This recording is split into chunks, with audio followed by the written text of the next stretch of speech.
Hi guys, today is magluluto tayo ng beef steak na merong sweet onions and sweet bell pepper. Ayan ang ating steak. Ayan, binabad natin sa toyo.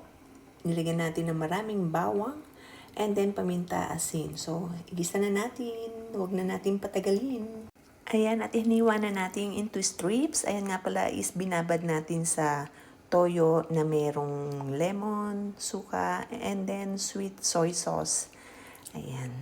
Ayan, naglagay ako ng konting mantika at maliit na butter. And then, ilagay na natin ang ating bawang. Ayan, igisa lang natin ng kaunti. And then, ilagay na natin ang ating sibuyas. Ang ating bell pepper.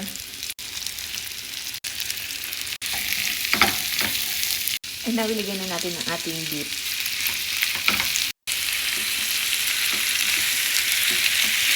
Ayan.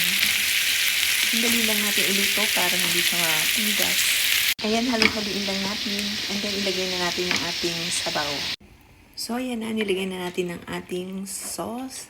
And then, pinalapot natin siya. Ayan na. Sandali lang natin siyang niluto para hindi tumigas yung pinakakarne. Okay, ready na yung ating beef steak. Kain na. Yummy! Bon appétit!